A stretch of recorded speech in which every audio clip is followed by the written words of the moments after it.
Кој е виновен за квалитетот на водата која граѓаните ја пиеле некогаш и сега? Кој крил анализи и чија е одговорноста? На овие прашања денес повторно со обвинување во јавност излегоа СДСМ и ВМРО ДПМН. Водата е загадена во пола држава. Во Гостивар, во Валандово, во Скопје, во повеќе општини, а немате одговор на многу прашања. Чија е одговорноста? Кој правил контрола? Зошто не се јавувале и пријавувале соодветно резултатите?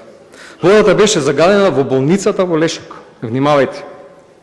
Резултат од примерок земен од чешма во болница каде што лечат и се лекуваат пациенти.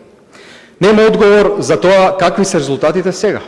Зошто не ги објавувате резултатите од водата во Гостивар?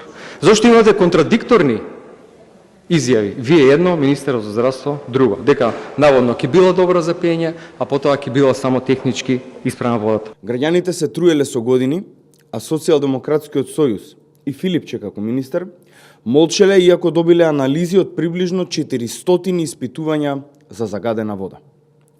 За 400 испитувања не било постапено, ниту пак биле известени граѓаните да не ја пијат водата.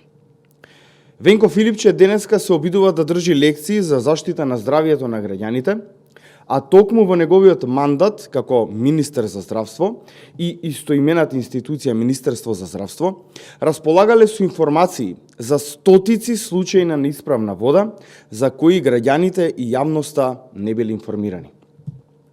Денес истиот човек кој не им кажал на граѓаните што пијат тогаш, денес се обидува да се представи како заштитник на јавното здравје.